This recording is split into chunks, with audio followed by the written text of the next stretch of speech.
Hello everyone, this is Jutsu TV, and today we bring you the story of Tsunade. Let's get started. Tsunade is a descendant of the Senju clan and one of the legendary Sannin of Konoha. She is renowned worldwide as the strongest kunoichi and the greatest medical nin. The loss of her loved ones led to her developing hemophobia, causing her to abandon the life of a shinobi for many years. Eventually, she returned to Konoha and took on the role of the Fifth Hokage, becoming an outstanding leader of the village. In the past, when her loved ones, Nawaki and Dawn, were still alive, Tsunade believed in the power of dreams. She thought that if she supported and encouraged their ambitions, they would surely come true. However, after their deaths, she reconsidered her priorities, believing that following one's dreams was destined for failure. She became especially critical of the goal of becoming Hokage, as both Nawaki and Dan died pursuing that title, and previous Hokage also met premature deaths. Because of this, she claimed that only a fool would accept such a position. However, Tsunade was forced to abandon her cynicism after meeting Naruto Uzumaki, who convinced her of two things. First, that even if a goal seems impossible, hard work can make it achievable, which he proved by mastering the Rasengan in a short time. Second, that the dreams of her loved ones did not die with them, but were instead passed on to Naruto. Thanks to him, Tsunade regained her belief in dreams, and her newfound resolve allowed her to overcome her fear of blood.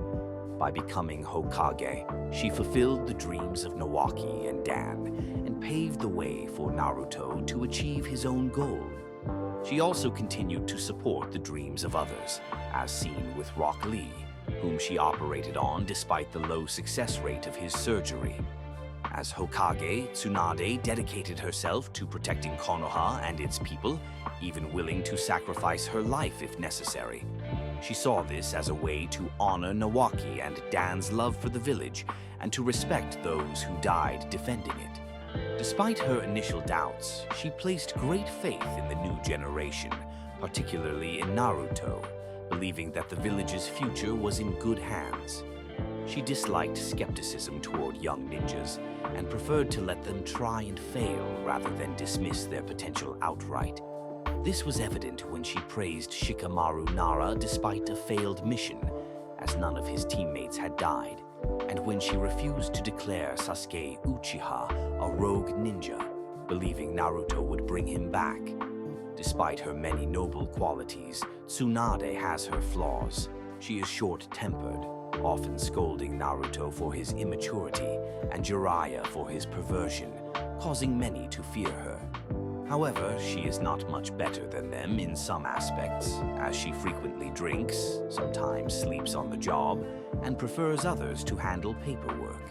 She gets particularly angry when people mention her age. One of her biggest vices is gambling, a habit she inherited from her grandfather, Hashirama Senju. Despite her experience, she is famously unlucky, earning her the nickname Legendary Sucker. Tsunade is well aware of this and takes a winning streak as a bad omen. Sometimes she even bets on unwanted outcomes, hoping her bad luck will prevent them. Jiraiya believed there were mutual feelings between them since their first meeting, but Tsunade always denied it and reacted aggressively. Despite Jiraiya's many successes, she never returned his affections even after Dan's death.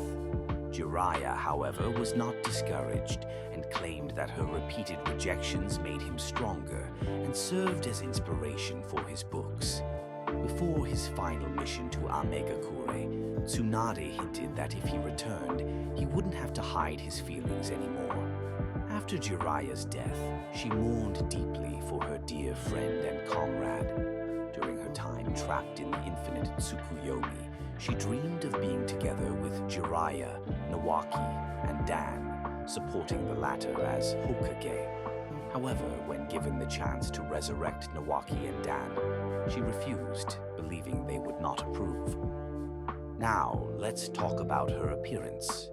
Tsunade has brown eyes and long, straight blonde hair, usually tied into two ponytails. She bears the strength of 100 seal on her forehead in the form of a purple diamond. In her youth, she was flat-chested, but as she matured, her breasts grew significantly, with Jiraiya estimating their size to be 106 centimeters. She is considered the most beautiful kunoichi in the world. Despite being over 50 years old, she maintains a youthful appearance through transformation jutsu. While her true form has never been fully revealed, it is known that she has wrinkles and a frailer body.